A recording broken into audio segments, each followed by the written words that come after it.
κυρίοι, καλώς ήρθατε στο Καναδικό Ινστιτούτο στην Ελλάδα. Είμαι ο καθηγητής Brendan Burke, προσωρινός διευθυντής του Ινστιτούτο. I am Brendan Burke. I am the acting director of the Canadian Institute in Greece for this year, and I welcome you all here. I started in July, but was back in University of Victoria until just last week, and so now I'm here with a group of students for the semester. So I'm very happy to be here and happy to be working with the Institute for this next, for our spring lecture series. Let me quickly just update you on our upcoming lectures so you can all be aware of what's coming next. We have a very rich and full program. So Wednesday, February 6th, not too far away, we have Dr. Jerry Wickens from Lawrence University and the American School of Classical Studies, and he will be talking on an archaeological survey of the Boros-Kastri Peninsula in southern Euboea, one of the great projects of the Canadian Institute. When it was Kaya, I guess we could say, its former name. February 20th, we will have Professor Toph Marshall, who is now the Whitehead Professor at the American School. He's a professor at the University of British Columbia. And he will be speaking on a very interesting titled topic, Freddie Mercury and the Other Classical Poets. Wednesday, March 6th, we have Dr. Zizis Bonias, Director Emeritus of the Hellenic Ministry of Culture, and Jacques Perrault, who is known to many of us. And they will be speaking about their project up in northern Greece at ancient Argylos, shops, workshops, and houses of the merchants' quarter. And then, not lastly, we may have some other lectures in between, but on March 27th, we will have our PhD fellow, the Homer Thompson Fellow, Barbara Scarfo, who is here this year, and she will be speaking on mothers, infants, on funerary commemoration, a cross-cultural study. So we look forward to seeing you all here for those talks. And so get used to this institute. This may be the last season of talks in this room. Thankfully, look forward to moving to our new building too. So tonight, though, we are very happy to have Dr. Anastassiadis, Associate Professor of History, and Phrixos, Papachristidis, Chair of Modern Greek and Greek-Canadian Studies at McGill University. Dr. Anastassiadis is a historian of early modern Europe between the 18th and 20th centuries. The focus of his research is on Mediterranean interconnectivities between the Ottoman, Balkan, and Mediterranean contexts. And so we're very happy to have his talk tonight, which will sort of branch us out from our typical archaeological subjects. Having himself studied in the US for his BA and MA degrees, and in France for his PhD, and now finally being based in Canada, he is quite itinerant, as you can see, and he is sensitive to questions of mobility and nomadism, both as research subjects and as the effects of globalization on the educational system. He's also piloting a research program on the civil and global history of the Army of the Orient at the French School in Athens for this year and until 2020.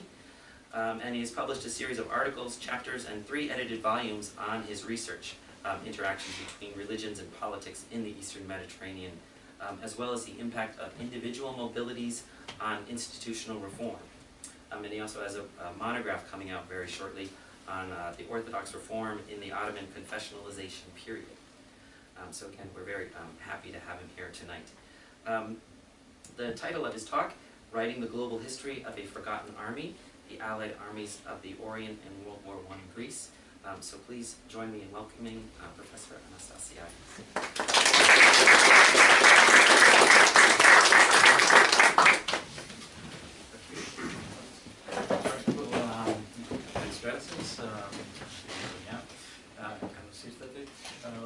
It's a pleasure for me. I will stop being Montrealer or kind of like Salonika from the time and like switching between languages.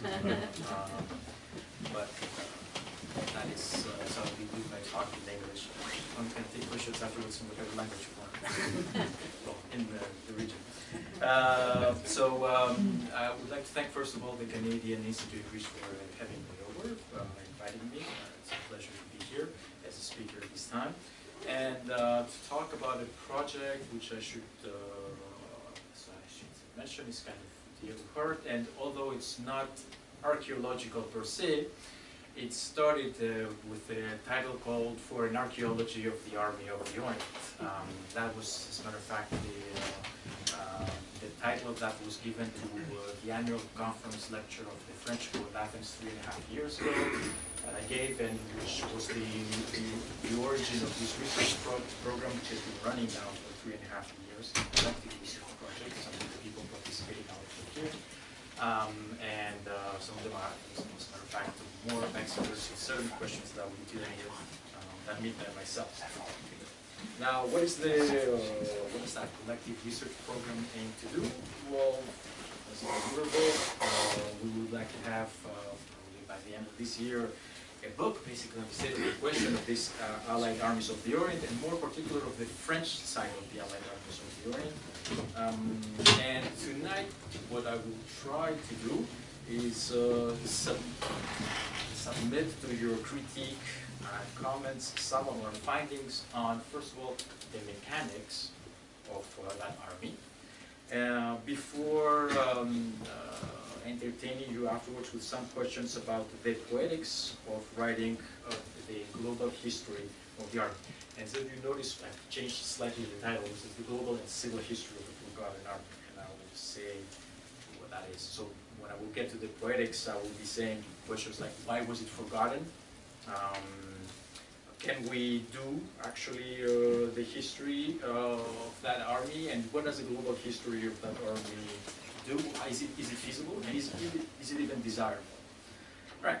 So maybe because of public is not necessarily familiar with what that is, what that Allied armies of the Orient are in World War I Greece. Let me take you back the slides to 1915. So in April 1915, the Entente powers tried to force the passage of the Bosphorus Straits, what is known now as the Gallipoli campaign, and which was, well, an impressive. The pen, this one, this one.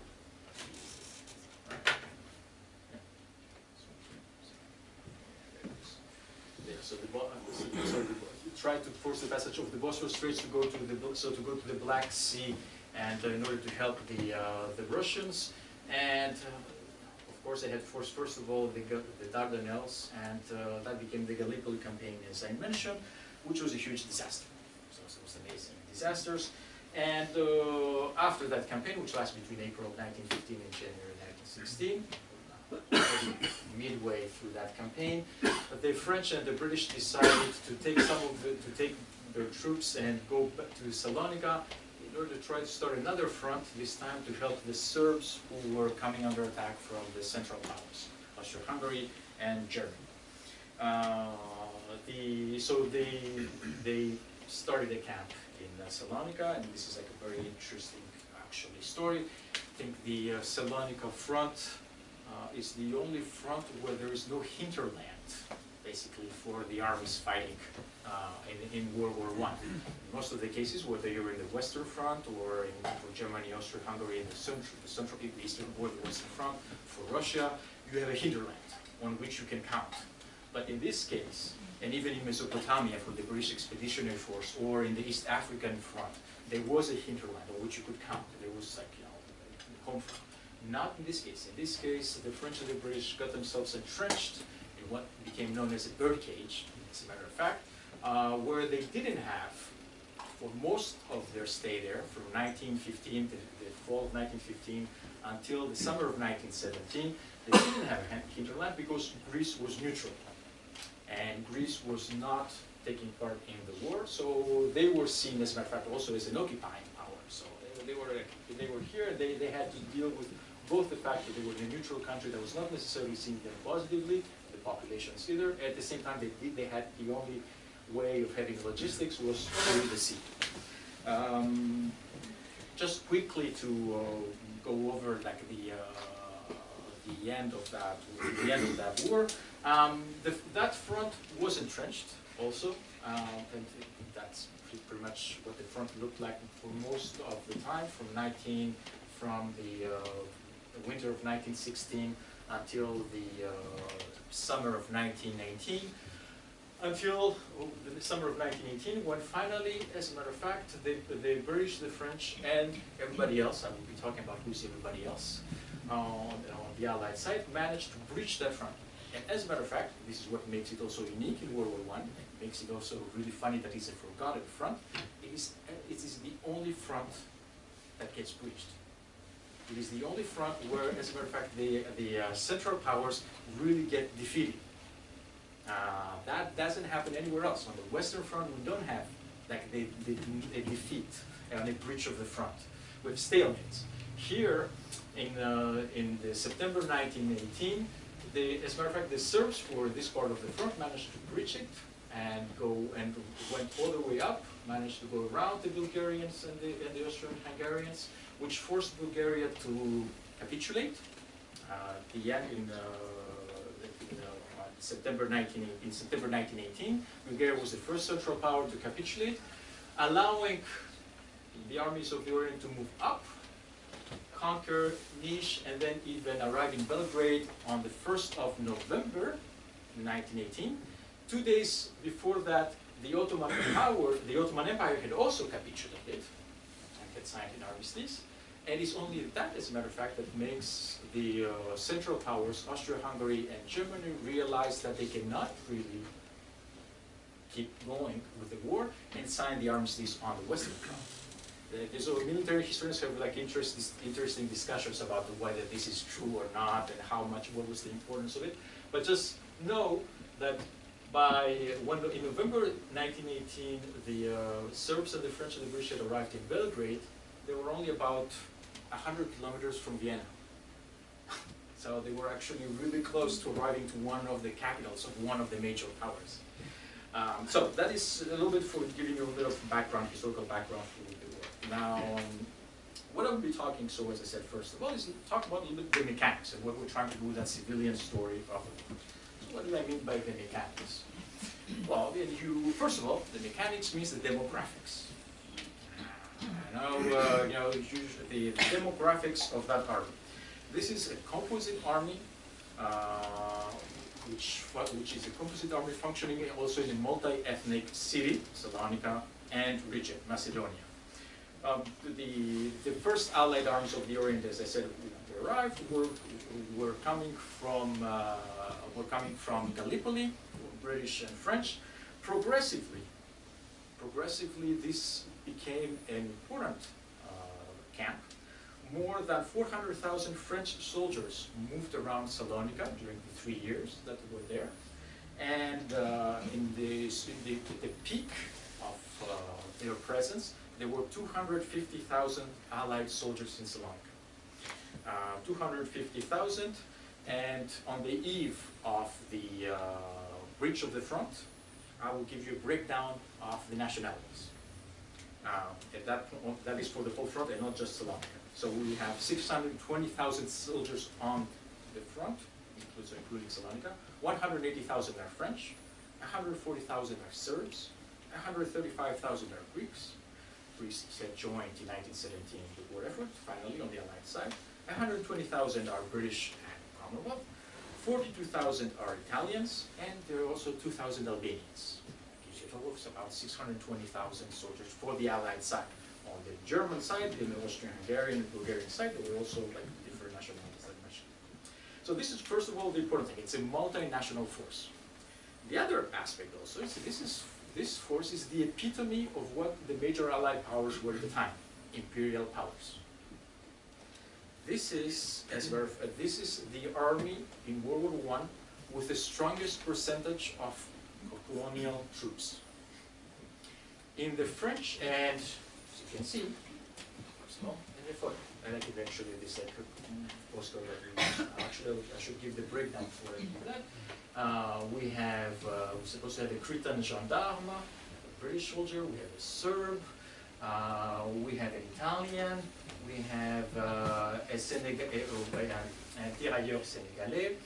We have Punjabi. We have a Greek officer. We have an Annamite, so coming from Southeastern Asia. We have a Russian. Here we have, as a matter of fact, supposed to be Australian, and here we have a Malgache coming from present-day Madagascar. And the 18% of the troops, especially of the French army, were colonial, and all of them were situated all around Salonika. Here we, for example, I'll be showing pictures. If it's not indicated, it comes from the French military archives. Serbs French and Annamites, so Indo-Chinese troops fraternizing during war. Actually, I also like this, that the pictures that we're not used to, but actually seeing people from Southeastern Asia in churches in the Macedonia in the 1916. Senegalese troops, just a precision here when we say Senegalese, that doesn't mean that they come from present-day Senegal. It means that they come from all over Western Africa, Central and Western Francophone, Western Central Africa. People usually make that mistake. They think because the title in the French is Tirailleurs Sénégalais, that means that they're from Senegal. That they don't. They may come from everywhere in colonial Africa, French colonial Africa. And I like to think of these people, that these people actually in the middle of this fighting, they went on an excursion in the meteors. As you can see, actually, that this is from Kalambaka. Actually, of course, I forgot this. All those are propaganda pictures, and it's not just an excursion. It was taking place while they were going down towards Athens in order to force the Athenian government to join the war effort. And even this is like a Senegalese tirailleur who's getting his boots shoe shined in the center of Corfu. So Corfu was also an important hub of that war, especially because of the Serbian presence there. So this, all those soldiers were situated all over Salonika and Macedonia. They have this amazing pre-colonial presence there. And this army had a very ambivalent also relationship with the population. First of all, because, as I said, Greece was neutral. Greece was neutral, and for many Greeks, this was an occupation force. Also, in Salonika at the time, there are still people who are not necessarily in favor of the Allies. That may be some leftover Bulgarians who stayed after the Balkan Wars. May also be part of the Jewish population of the city. The Jewish population of the city of Salonika, which was very important at the time, because Salonika is the Jerusalem of the Balkans, was divided between the Zionist group, which was against the French and the British, and the more pro-French Francophone group, mostly from the commercial elites, usually allied, usually sending their children to the Alliance Israélite Universelle, who were in favor of France. And we know that also the day of the declaration of World War I in 1914, 1st of August, there was fighting outside of the cinemas of Salonika between the two groups taking place. People who actually sang the Marseillaise in favor of France, and they were actually Jews who were actually against it because they were against the French and for the Central Powers. So this was a dangerous city for most of the time that the army was there. There were even bomb attacks that were taking place in 1916 outside of what is now the Ministry of, the Secretariat changes names all the time, of Macedonia and Thrace in Thessaloniki. There was a bomb attack.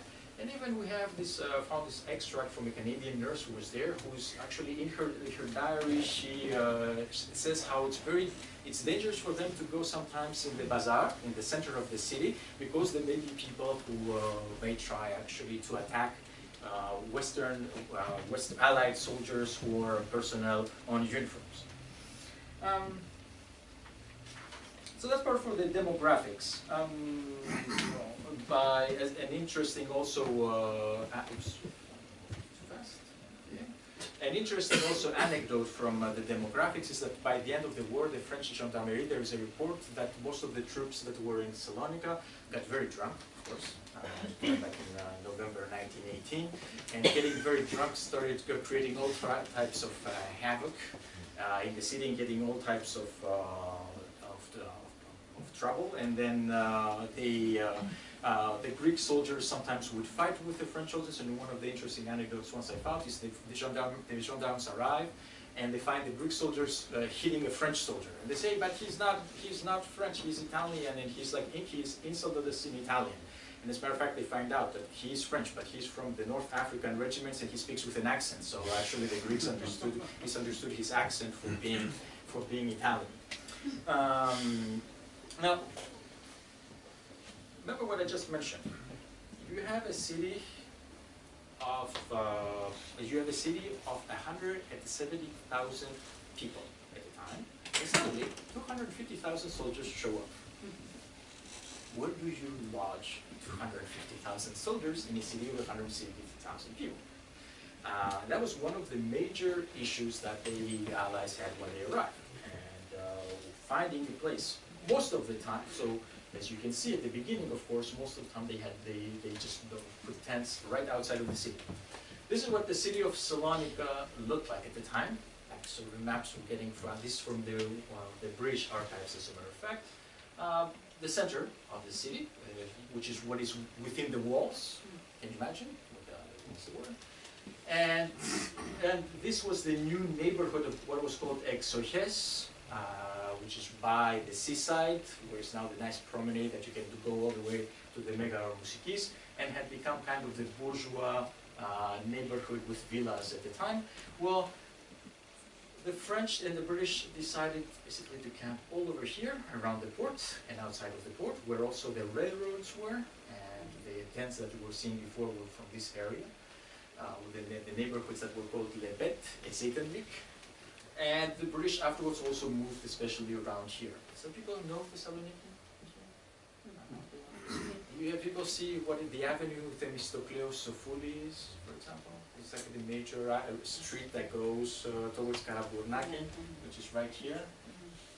Well, actually this was like the British troops were camped right there. And actually that street is the former airstrip of the British camp. And that's why it's the street that goes straight for obvious reasons. So they took basically, they decided to camp on both sides. And then so as I said, the most progressively from the tents moved to barracks that were constructed. The most unfortunate ones still have to stay in huts, in places around the rivers at the time of the city, and just Macedonia looks like a plain now, but it used to be marshland at the time, and most of the area around was swamps, and I'll be talking a little bit about it. So that meant that for those people, this was, as a matter of fact, not very hygienic to live around these areas. But the most fortunate ones, of course, the officers could hope to find housing in the city. And we know, for example, that the housing prices also went up. Well, you know, normal. It's a little bit like Exarchia with Airbnb nowadays. British officer wrote back and said, you know, we are staying with for a villa, and they're asking us for £200 per month. And they also asking us to, which is 6 times the rent before the war started. All right. And so of course, so the picture with the nice landowners taking smiling pictures with the people who are in there may not necessarily be presenting the reality of what was the feeling about it. But as I said, most of the other ones had to live around outside of the city, and progressively all this became major, basically a new city, just as that part. So I was showing also this. Now, second important logistical aspect that we have to consider is, well, subsidies. I mean, subsidies. What do you do? I mean, yes, of course, it's very nice, like we do today when we go to a nice fishing village, or we used to go to a fishing village on a Greek island, and we could go and see the fishermen and get the fish directly. Well, you cannot do that anymore, probably. But this is not what most people were doing. This looks very romantic and idyllic, but this is not what was happening. It was not how you would get your subsidies. You had to organize it. I know logistics sounds always far less sexy than battles and wars, etc. But actually, logistics is what wins wars. And so the first thing that the people had to do was, as a matter of fact, water. Water is extremely important for all of us, and it's extremely important for armies. And let me give you what the estimates that the Allied command was writing at the time. He said a soldier needs 2 liters of water per day. 2 liters of water per day, and if they are working, and especially working under the heat, we should count that it should be probably about 1 liter per hour.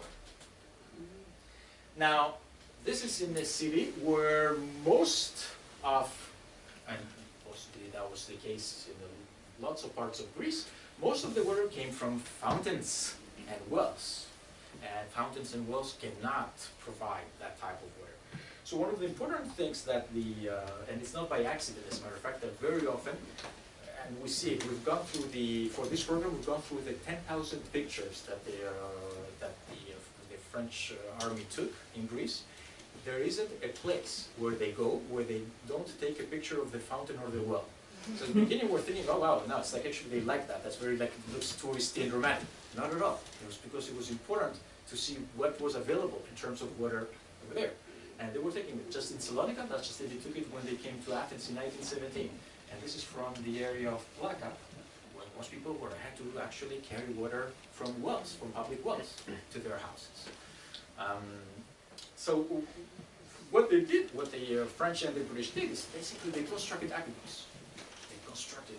They rebuilt also wells, and they managed actually to bring, and they constructed also 250 reservoirs in order to have, just in the city of Thessaloniki, in order to be able to have the water that they needed.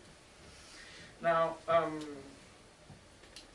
this is essentially, the water. If I give you, actually I can give you some more details on this.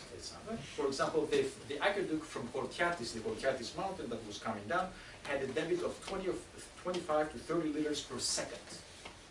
In order to, and it had its own 2 reservoirs.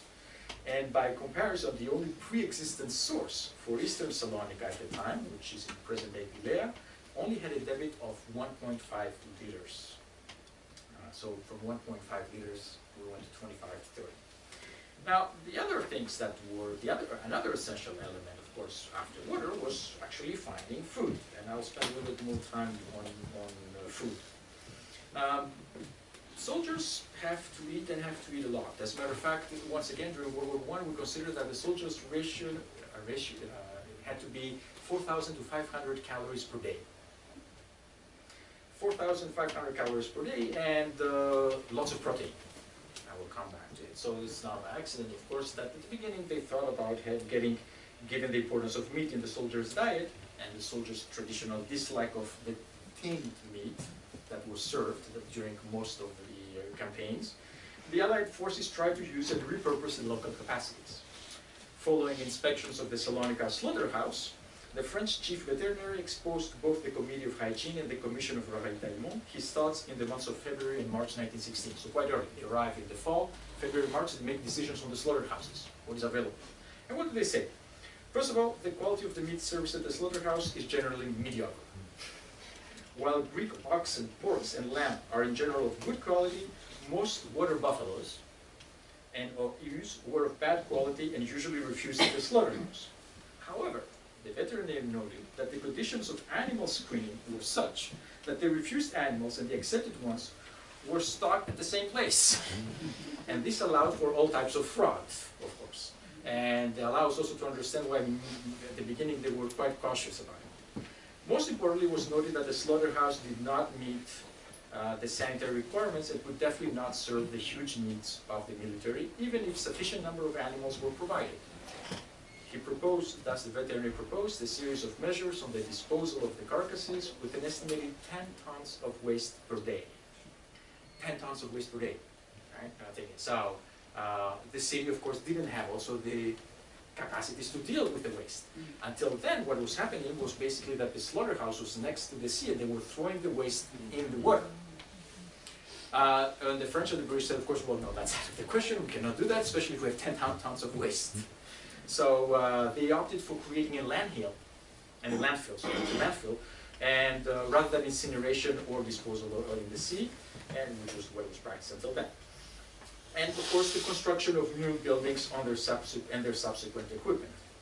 Similar measures were elaborated for other issues where sanitary matters touched upon nutrition. Usually the committee proposed for the municipality if it wanted to undertake these works, but in most cases the municipal authorities responded that it was the responsibility of the Allies to do so because they lacked the means. So very soon the Allied forces passed from just providers of expertise also to administrators, regulators, and constructors.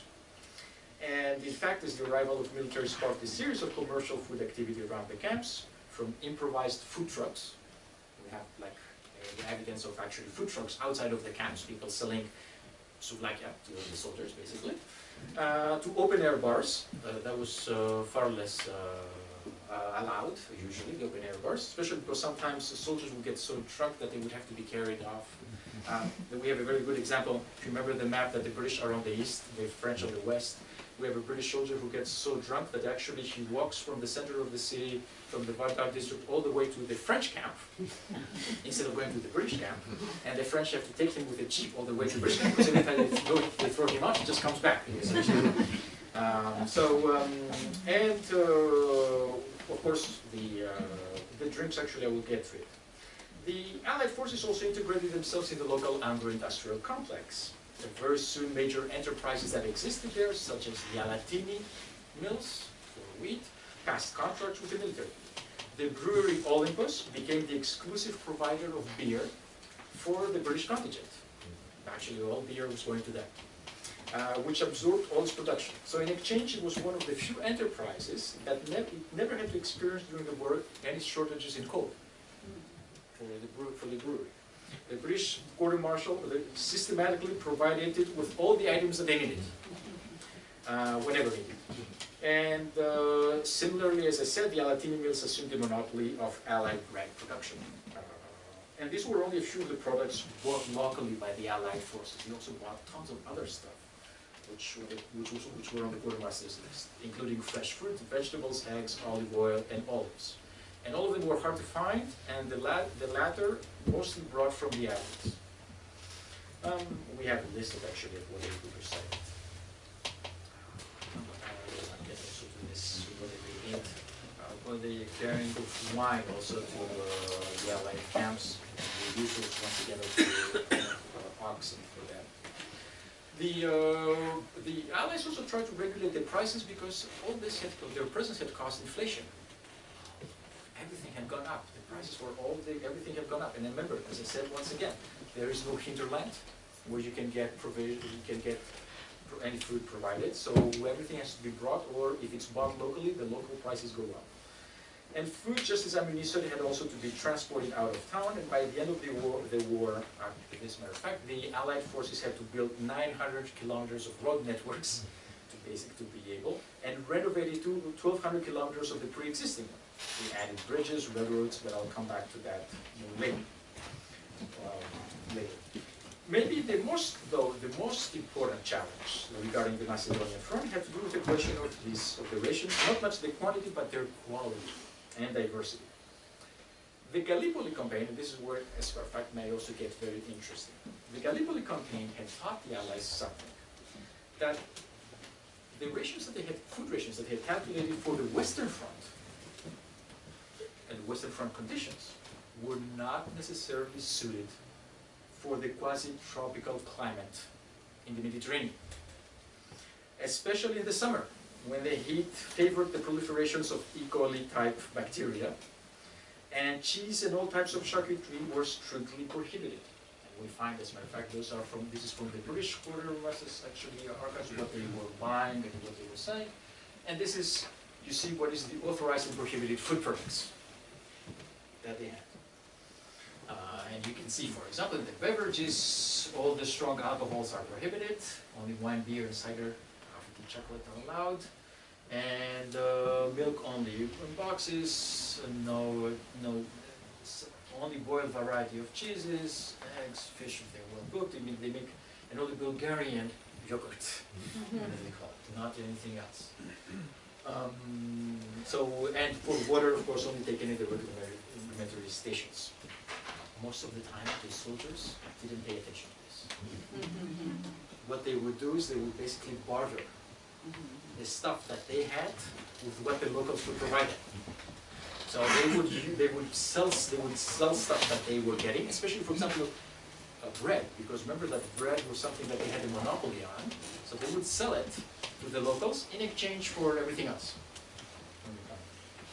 Now, the interesting thing, though, is if I go back to the meat, is that the French Commission of Hygiene, in agreement with the General Commission of Ravitaillement, suggested the reduction of the summer daily meat ration only to 400 grams instead of 500 grams, and replacing it by more pasta and jams. And moreover, it recommended the use of rice as a major part of the soldier's diet, given its excellent qualities in terms of fighting digestive disorders. The Commission also insisted on the need to teach soldiers how to cook rice, which most apparently the Westerners didn't know. And what did they do? Remember who were some of the troops who were there?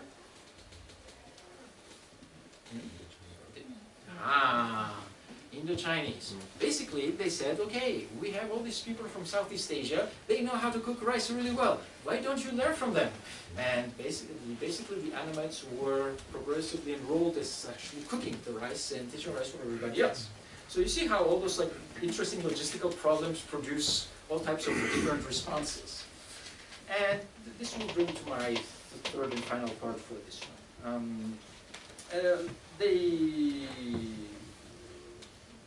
The Allied response to all those challenges, to the challenge especially of food, was a global one. I mean, both global and local. In order to compensate for the feeble production capacities of the local market, the Allies had to import and transport food massively from all over the world. Rice came from Asia, tea and flour from India, coffee from Africa, hay from Egypt and Algeria, meat from Latin America.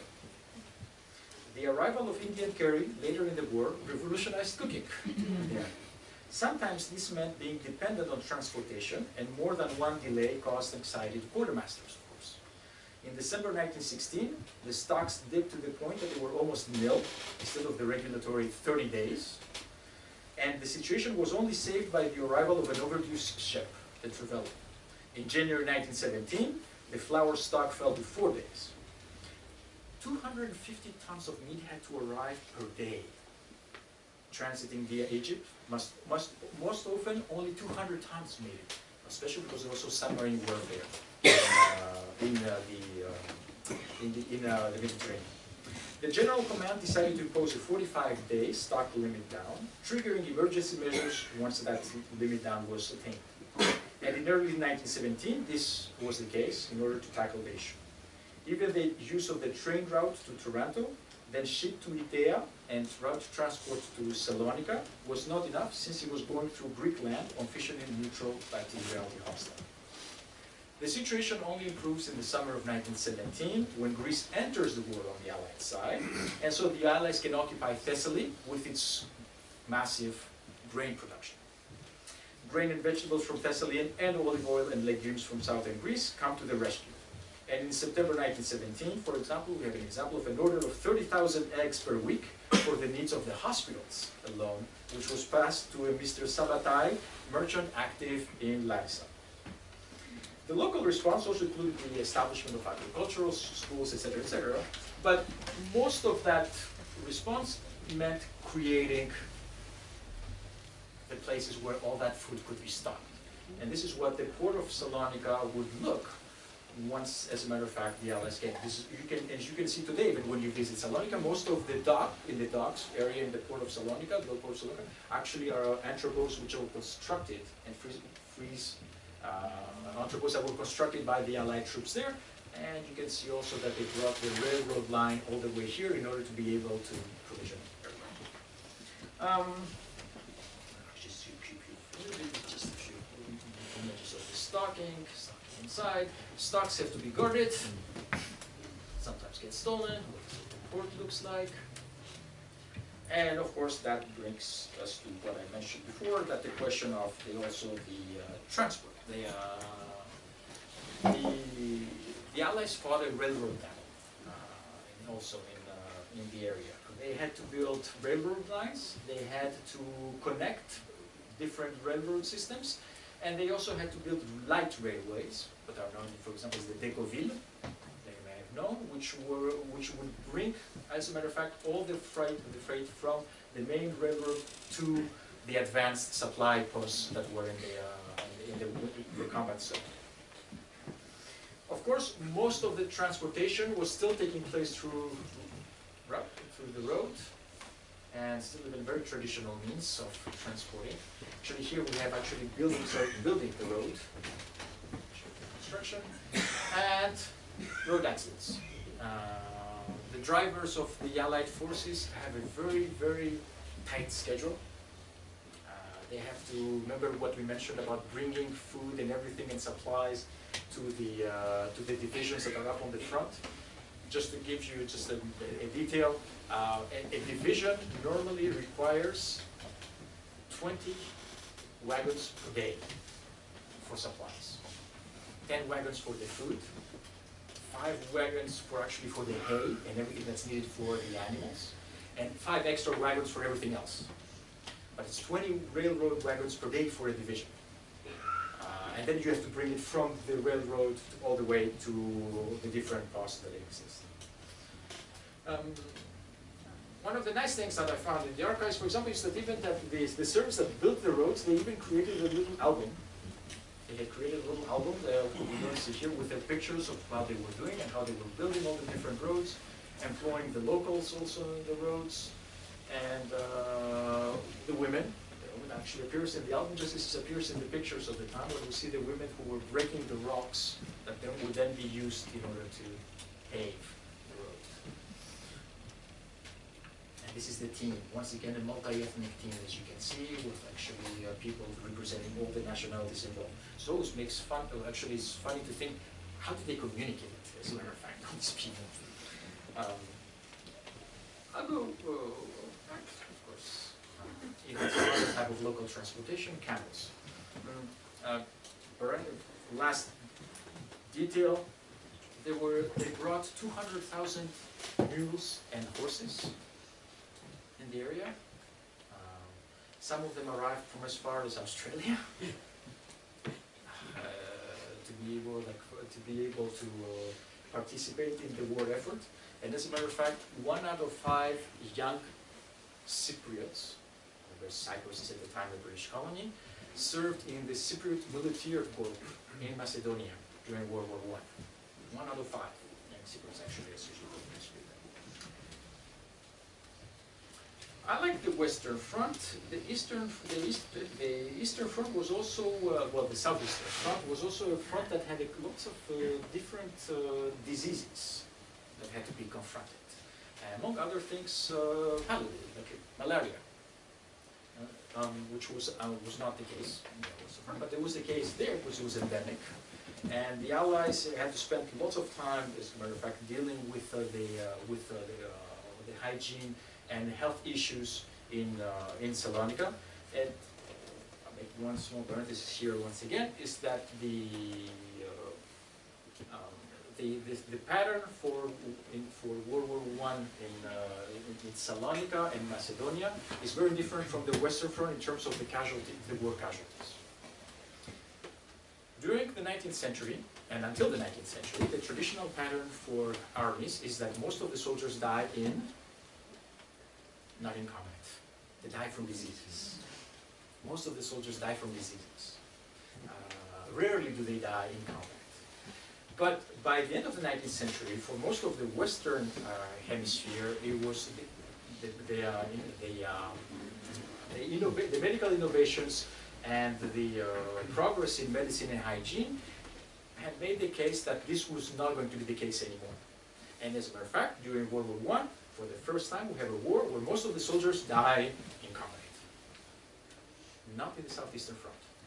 In the Southeastern Front, people still die from diseases. And if you go to many of the cemeteries that exist from the Commonwealth or the French up in Untitled and Thessalonika, you'll see that they have died from diseases.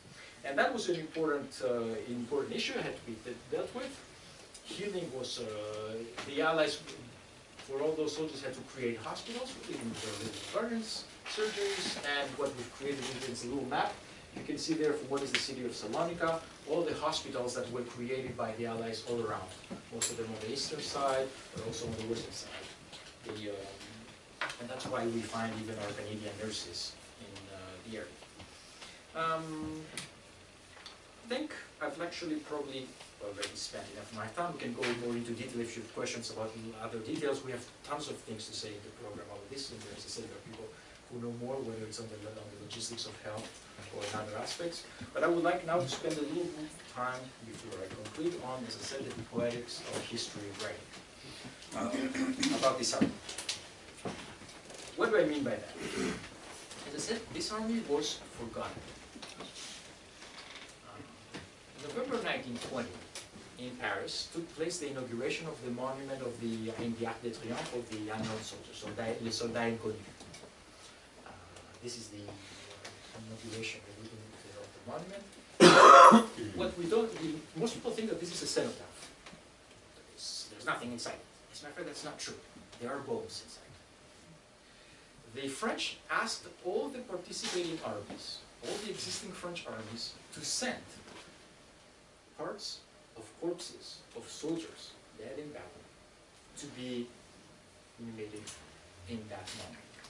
And all of the French armies sent them. All except one. The Army of the Orient. It was the only army that was not asked to participate in that commemoration. And the reaction of the veterans, who at the time 1920 are still quite, they're quite numerous, was so vociferous about this that they were not accepted to, they were not admitted in this monument of the national narrative, this epitome of the national narrative. That the French created another monument in 1927 in Marseille, which was called the Monument à l'Armée d'Orient et des Terres Lointaines. This is actually another one, and it's actually one of the important discussions about this. Now, progressively, the memory of that army was lost. Why was it forgotten? I mean, it was forgotten first of all in Greece. And then before I go to France, but in Greece it was forgotten. I mean, World War I in general was forgotten. Most people know that; it's quite well known. First of all, because of the temporality. World War I is in the middle of a war decade in Greece. Greece goes into war in 1912, the Ottoman Empire 1911, and war ends only in 1922. So 1914 to 1918, the conventional dates of World War I, is just part of that decade. So the war didn't end in 1918 for the Greeks, just it didn't end actually, as a matter of fact, for most countries besides the Western Front.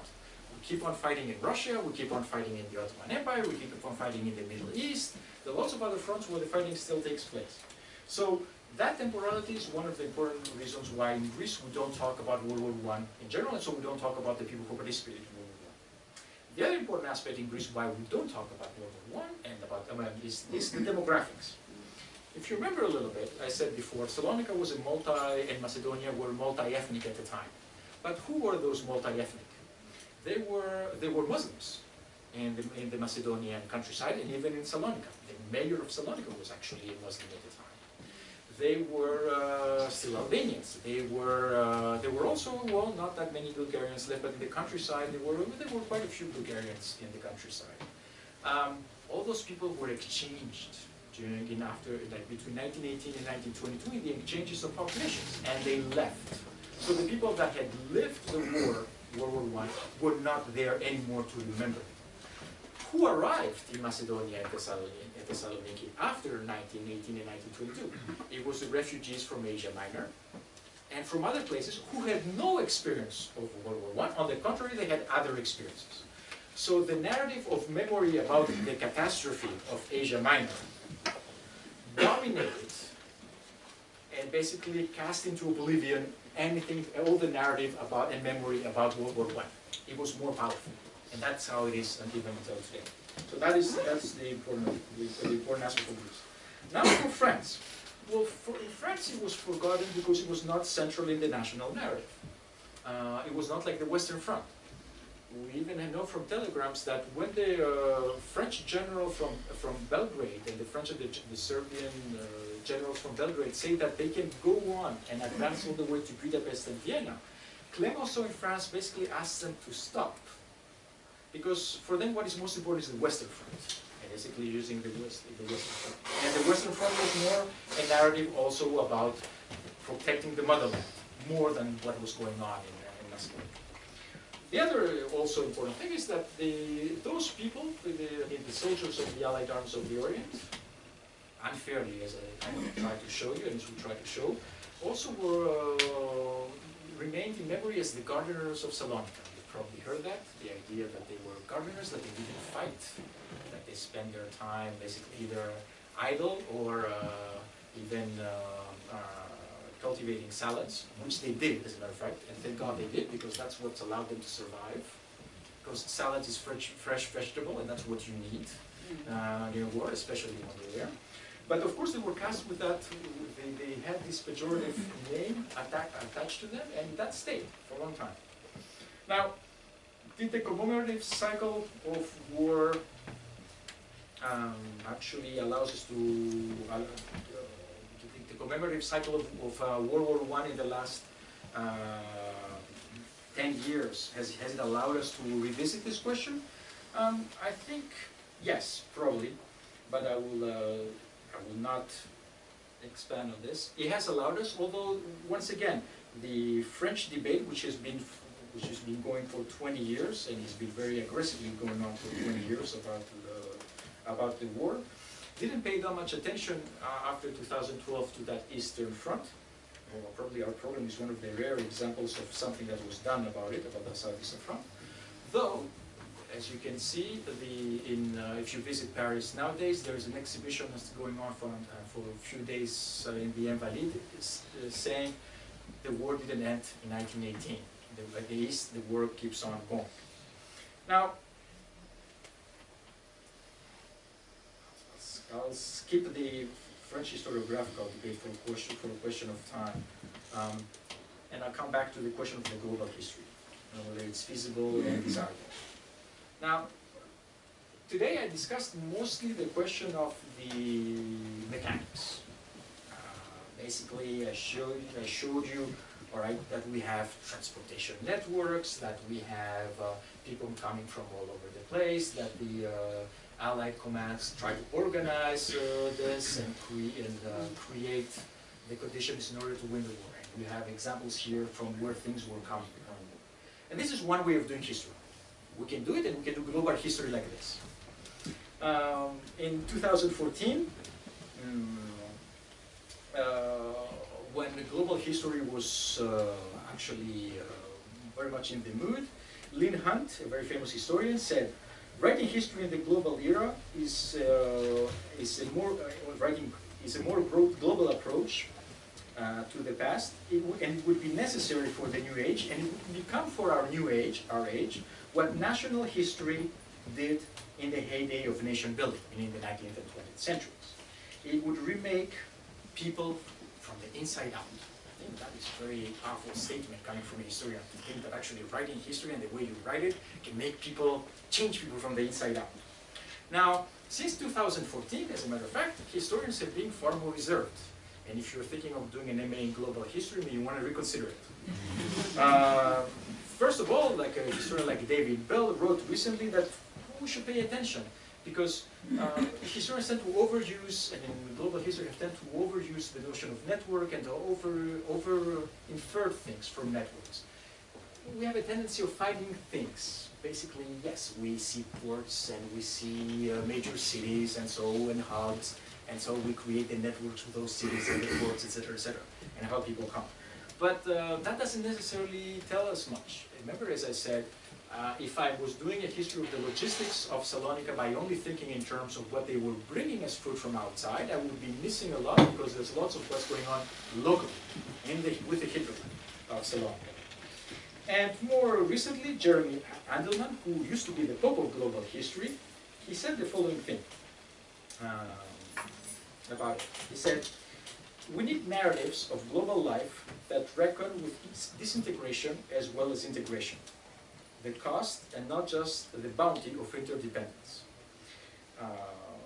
If we are going to come to terms with the deep histories of global transformations, we need to remind ourselves of the historian craft, of some of the skills of the historian craft, and listen to the other half of the globe, the people out there, the tribalists out there, the people who think locally, and right here, talking back to them."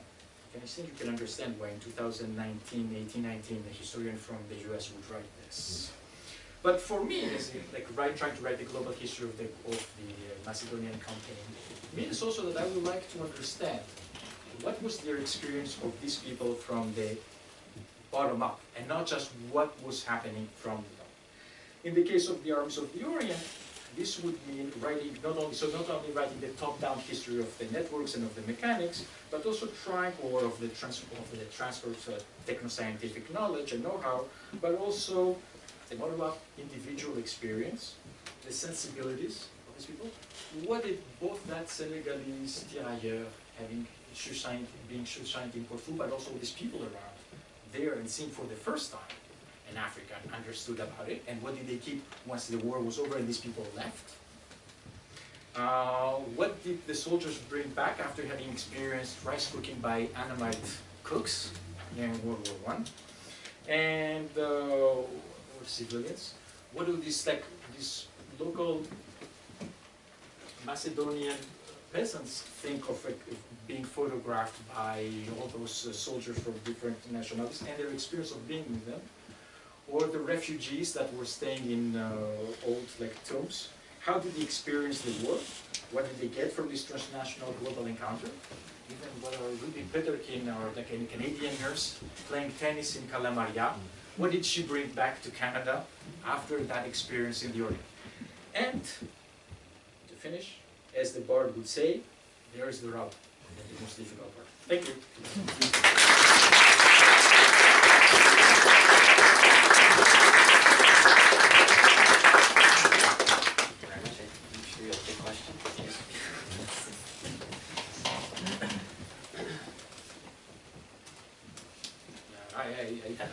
Sure. Hi, thank you so much for such a fascinating talk. I was just wondering if you could speak a bit more about the soldiers who were affected by disease. Yeah. Was there any disease that was particularly prominent at that time? And Yeah. how, was it a case of, say they were already wounded, that presumably their wounds would have been exacerbated by disease or vice versa or something? No, you're right, it's a very good question. And it's a pity actually that the person who is the specialist of the diseases for our group is not here with us tonight, but could talk about it. Yes, I mean the most important disease, first of all, like in most armies campaigning, especially even in the 19th century, is typhus. With the lice that were because of typhus. The Serbs, for example, if I go back a little bit, because allow me to go back to that map.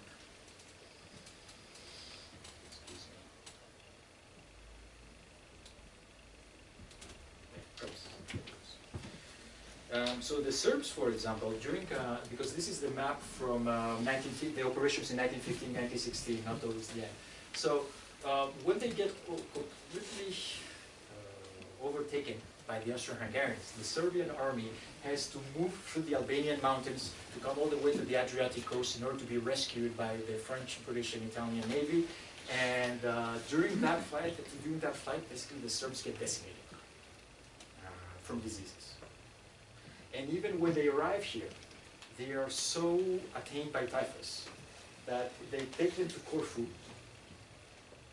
where basically Corfu is used as an island in order to clean up the Serbs during 1916. And if you go to Corfu today, and we had the opportunity to visit it 3 months ago, it's very impressive. You go across from the city of Corfu, there's a small island which is called Vido. Vido was where the Serbs were, such a small isolated island that they were put there. And until they would be in quarantine, until they would be actually cleaned from it. And until today, it's one of the major sites of pilgrimage for the Serbs. There's actually, Serbs go on pilgrimage to Vido because there's a monument for the dead. I've seen the pictures from the French archives where they have the military archives where the pictures from Vido and from the area. They're as atrocious as pictures you see from concentration camps and extermination camps in World War II. They would take the dead, the corpses, they completely scared. They would throw them in the water far away, the boats, and you can see the monument actually illustrates that. So once the Serbs are basically put into order here, they're taken from Corfu to Salonika to fight. So it's like recomposed from it. So typhus was one important disease. The other important disease in the area is malaria. This is marshland. This is we forget it today, and sometimes we even have a hard time actually finding places. We're creating a GIS, as a matter of fact, of the Army of the Orient. Creating a GIS of the region because we have the topographic maps. one of the interesting of archaeologists are, of course, that the archaeologists fight in the army.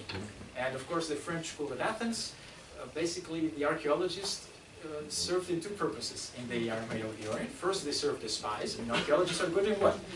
They look for things that everybody else doesn't see, right? So, I mean, archaeologists are perfect for like doing spying work. So, most of them worked in the Second Bureau of the Armies of the Orient, and they are the ones who staffed the Second Bureau. But also, and that's the other interesting thing, archaeologists dig. And archaeologists dig, so they use, remember we're at the end of the 19th century, and so archaeologists have the material to dig. We are at the time of big state, big science. So major digging sites like Delphi or Olympia or use decovites in order to actually, and as a matter of fact, it's a really funny story, and you can see it, I mean, you cannot see it on this map, right? The map of Greece, I will show you, but as I said, the Allies had preferred to, were avoiding to go around the Peloponnese to come here because of submarine warfare. But and they could not go through the Corinth Canal because it was controlled by the Greek government, which was hostile. So what they did was they came to Itea. So people can see in Greece, they came to Itea and they built a hub in Itea. And then they asked for the French school. Itea is right next to Delphi, right? They asked for the French school to give them their digging equipment from Delphi that they used in order to build the road that goes from Itea to Amphissa and Lamia. The road that's still there today is built by the French Army of the Orient because and it's actually, and if you go through that road, you will arrive at one of the major Commonwealth cemeteries in southern Greece, in Bralo, which is right on the road to Lamia. And you will see even on the gravestones that there are, some of the tombstones, there are names of Russians and like Indians, etc., who were there building the road. And because that way the boats could come to Itea, disembark in Itea, the material, and then the material would go through the road to Lamia and then take the train up to Thessaloniki. Just like actually we do, Yannokladi, actually from Yannokladi, yeah. That's what they did.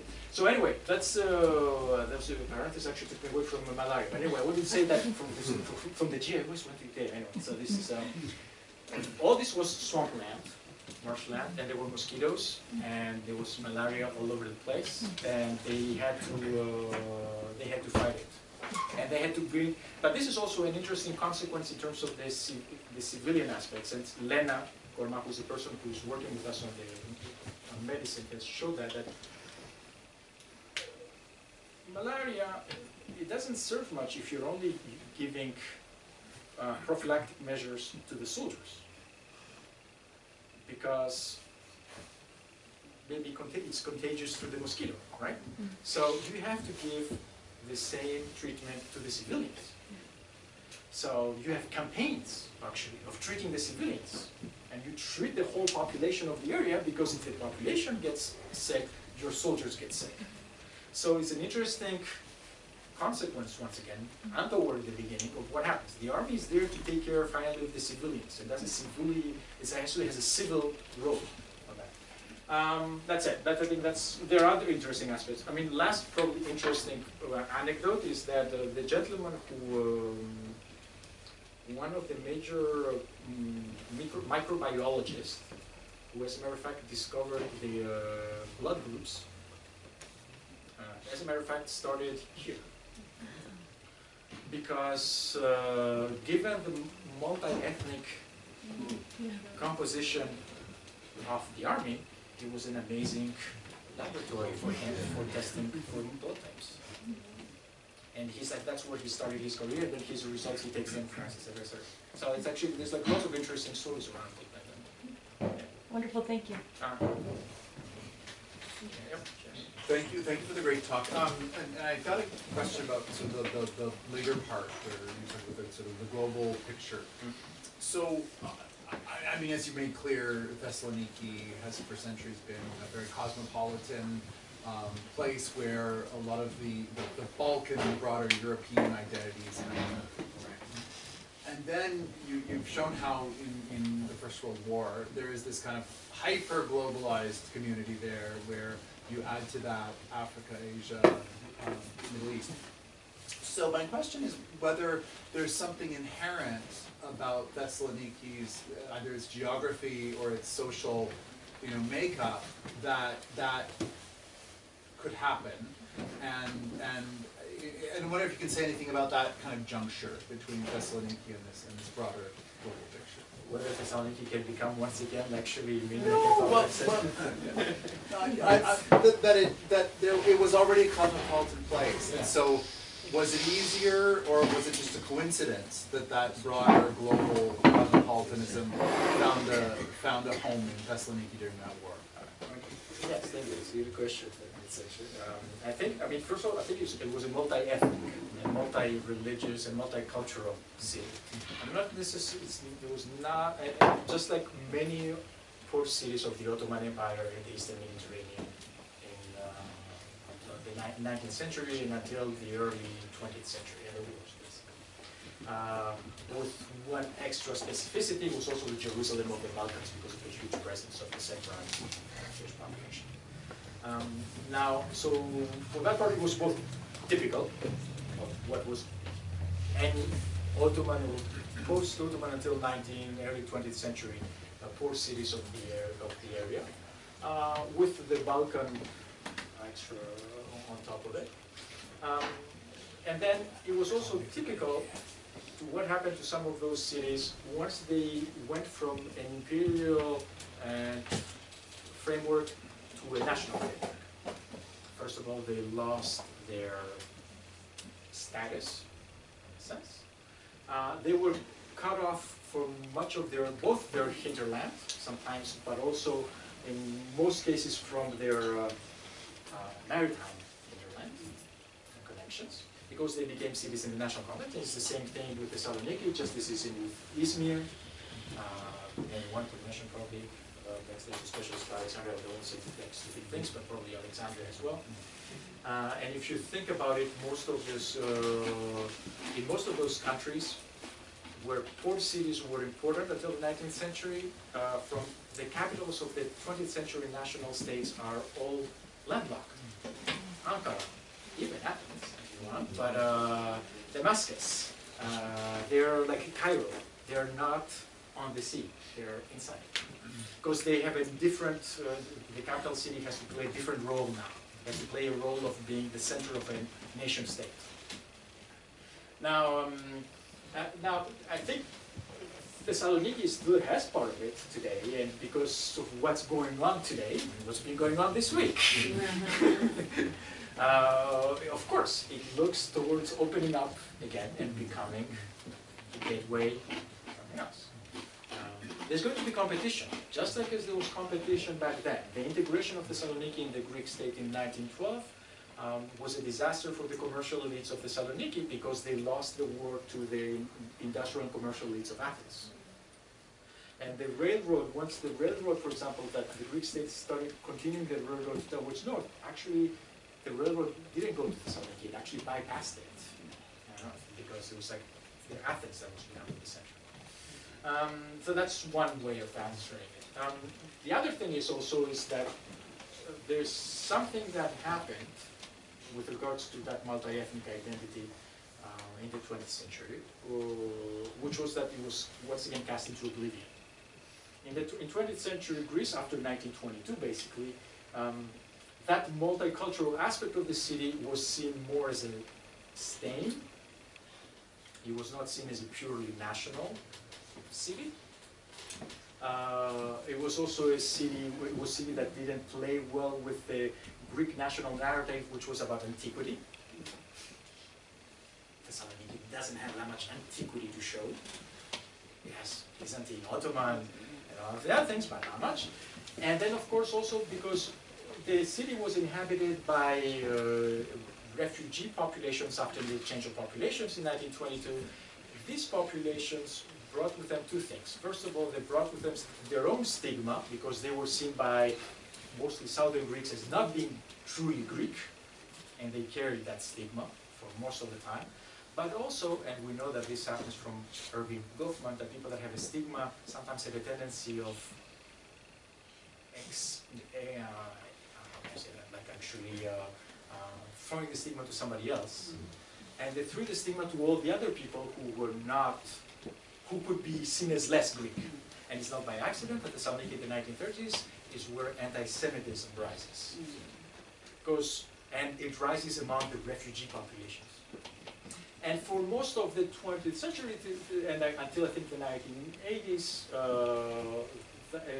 on the contrary, it was a city that had a very, I would say, conservative attitude in terms of issues of multiculturalism, because all the identities that were present there were not seen as being truly Greek. They were subaltern.